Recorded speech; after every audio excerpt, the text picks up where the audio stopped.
Just like in our conversations here, I've been getting not confused, because anytime you're bringing up one of these color associations to a level or a meme, it's in description of, so it's like I can pick it up really quickly, but it's like you're speaking altitudes and I'm speaking Spiral dynamics. integral, yeah, spiral dynamics, and so we're saying the same thing. You're speaking French and I'm speaking Spanish, but we're both doing math here, and numbers are the honest between us. So that was a confusion on my part. It's like, yeah, that's purple. Well, yeah, it's kind of violet. This is what we're doing. Difference? Okay. Altitudes and spiral dynamics, red, orange, and green remain the same. And then getting to the second tier, just forget spiral dynamics. Because it's just going to fuck you up. So spiral dynamics, the second tier, it goes yellow turquoise, I'm pretty sure. And then a lot of times they'll bring in coral for kind of transcendent stuff. But classic, I think, doesn't do coral. The one that's sells for businesses and is an intellectual property that costs money. That one, as far as I know, doesn't go to coral. So you're only dealing with stuff that really exists in the world and is really active. So it's a great model for that. That's not what we're doing. We bring in the state practice. We got the whole model with the Ken Wilber thing. That's what Unthink Me does. So if we're using spiral dynamics, we would use the spiral dynamics integral model that includes these higher second tier levels. In their case, they still call it second tier. Wilber calls it third tier. The tiers don't matter. It's just to say the first tier stages all fundamentally can't relate to or comprehend one another. And this generates the conflicts of the individual and the world. The second tier is aware of these memes as systems and can operate with them. So the world is no longer a problem. It's just a mess that needs to be cleaned up.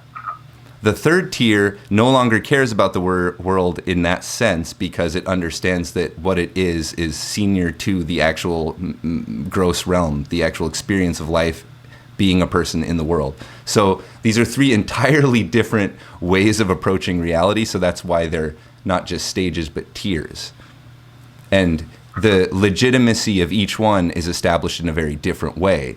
To establish the legitimacy of the first tier, you need a person to have some degree of second tier comprehension or intelligence, because you'll describe these memeplex patterns. They'll go, oh yeah, I kind of get that. That makes sense. So if we're talking about these stages and it's making sense to you, that means that you have second tier cognition, the ability to understand that these patterns, core patterns, are manifesting in consciousness and collective cultural expression, and they are the fact of the matter, and they are what the human civilization is doing. So all those things are happening at once. If you see that, then you can see this model in reality, and you can see the first tier. And so that legitimizes the second tier as well. And because once you have a consensus, you're like, okay, we're all seeing this. Now you kind of have a second tier which is emerged in reality, and it's all preoccupied with making this spiral healthy in self-culture and nature in all four quadrants. But that whole thing gets thrown out the window when you start seeing into other realms in your psyche, when you become psyche aware and become aware of the larger identity of yourself beyond the script that you're playing in the waking world. That's third tier. So they're divided into tiers in that way. So yeah, we were talking about one, does everyone kind of understand the memes levels, tiers, and quadrants? We've covered the quadrants a bit. We've talked about tiers, memes, three levels, but we'll dive into that more right now. When Adam and I were discussing this just a moment ago, he says the easiest way to describe the tiers or memes is through lower right. It's like what this group thing has done that we can sort of jump into the system that exists. So I was kind of getting, not lost, but a little confused on these colors, because he was introducing colors that, until I watched one of the Unthink Me videos, I was like, oh, it's a completely different rainbow than what I was seeing or using as a language. So hopefully we can clear some of that up. Also describe the memes, the levels themselves, in sort of a conversational way and see if we can pull it out of the lower right quadrant and expand a little bit in the others. Yeah, and that's not nuts and bolts at all. It's very important to tease all that stuff apart. Absolutely, yeah. This is so. Here's a practical example. We have two people who are aware of a developmental stage model, and we're trying to present or unpack or explore it, and we have a terminology issue. So there's these two competing models, spiral dynamics and altitudes, and they're slightly different in terms of how they present and what the colors are, and spiral dynamics has multiple versions, et cetera, et cetera. So I've just sort of selected one as a pseudo authority. I'm like, okay, I like the Wilber altitudes thing. I'm gonna go with that one. So a lot of the work is to explain those differences. So we were up to the second tier in the differences between spiral dynamics, and in spiral dynamics, it simply goes yellow turquoise, and then it's kind of done. It goes coral, whatever. Altitudes is going to stick with this pattern.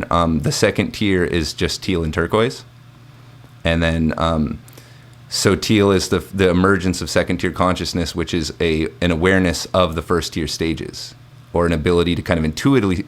It's not necessarily to be able to call them, these colors or anything like that. It's like you take a thinker in modern times and you see that they're kind of noticing these patterns and talking about them, and you want to give them these color names to make the conversation more efficient, to get through it quicker. And it really does go a lot quicker.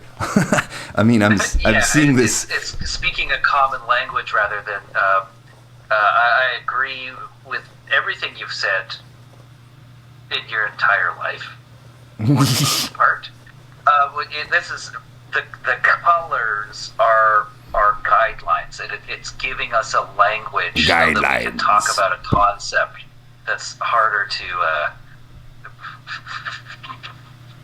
What is that from? Guidelines. More like guidelines, really. I don't. I'm not. Okay, so yeah. Anyway, we can do integral Pirates of the Caribbean. I have no idea what I would say, but let's get after it. I think the intro might have been accomplished. I don't want to beat this to death. For example, in our talk with Andrew, he had mentioned a concept of like deities or something like that, and I was like, yeah, purple. And slightly later in the same conversation, you're like, exactly, it's violent. Like, wait a second. Wow, good memory. Yeah, it's just a language thing. It's the same thing in this aspect, in this particular instance. And so with this conversation moving forward, we're going to try to unblur those lines a little bit. Yeah, specifically the distinction between magenta and violet is one of the most common pre-trans fallacies in this. This is one of the things the model helps with, is that the belief in magic is very different from the first-hand experience of a deity. To talk to the river god is different than to think that there is a river god, which there actually isn't, and you're wrong. That's the difference between violet and magenta. I almost got upset there and said, listen, viewers, all of our thoughts and comments are that all of our magenta viewers. Not endorsed by. Yeah, but if you believe that you're talking to a river god, you're probably not listening to this podcast. If you are, good on you. Well, yeah, it's just, are you actually doing that, or are you fooling yourself? That's kind of the difference between magenta and violet. Violet is very honest with itself. Magenta doesn't have the capacity. It doesn't even have a self. It doesn't really have an ego, so it can't be self-honest. It doesn't have a self-system. It accepts whatever reality is fed to it. So let's jump into this really quick. I said purple, you said violet, and now we're talking magenta. Yes, purple is spiral dynamics stage 2 magical animism. Magenta is altitude stage 2 magical animism. Violet is third tier subtle. So in the subtle realm, you can actually experience the being of oneness with a deity.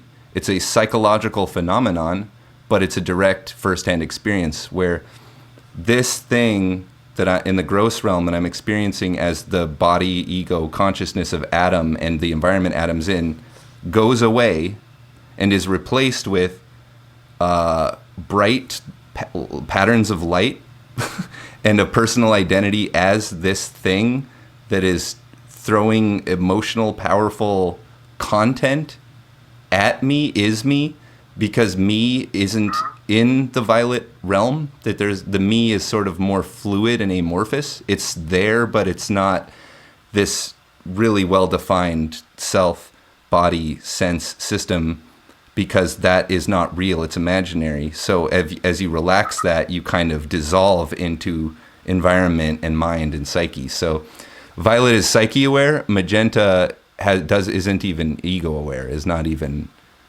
the awareness is very fused as opposed to differentiated and integrated. So you're talking about the bottom of the spiral versus the top of the spiral.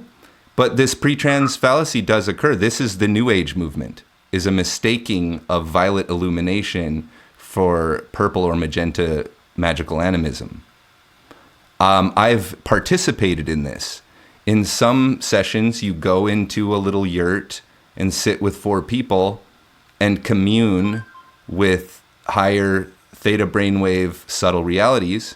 And in some of them, you sit together in a room with a bunch of egos and make up shit that happened. They're very similar situations, but one of them is violet and one of them is magenta. And out there in the New Age scene that I participated in very heavily for a year, what you find is always magenta. It's always parlor tricks and sexual stuff. But in the third tier, there is sexual practice. There is those energies are employed, but yeah, the magenta and red second chakra sexuality is so freaking different than the third eye to crown sexuality that's tantric, right? It's about transcending that egoic need for sex and love. It's not about fulfilling the egoic need for sex and love because you're unconscious of the ego and acting on impulse. So yeah, there's a lot of pre-trans fallacies, and that's a big part of what the stage model does for us, is to point out where we're making the entire New Age movement appears to be making these problematic connections between the top and the bottom of the spiral, leading to regressive activities and disruptive activities rather than constructive and ascending activities. And there's value to ascending and descending. It's not to say to choose one or the other. One of the pathologies of second tier is this ascender fundamentalism. This, if you're not enlightened, you're shit. You know, like the point is to get up higher. No, it's to be healthy. It's to nurture the first tier, to get red working, to get red functional, and that's what the second tier mentality is. The first tier mentality is to fix these memes, to fix the memes beneath you, and to repair your own orange self-system or green self-system. But the second tier is kind of aloof from all that. It's like, okay, well, this is what's happening. The world's full of children. Let's get those children productive, because we're the ones that see what's going on. So let's fucking fix this shit that's happening unconsciously. They know not what they do. And that includes me and us, of course, because we're not at the top of the spiral. So let's, before we get too far along, you're talking about second tier, and you've named 3 first tier memes, 3 first tier colors here. Let's go back and start in the beginning. Mm-hmm. Yeah, that's where we're at. Yeah. First medium, first tier, before we get too far into the explanation of anything else.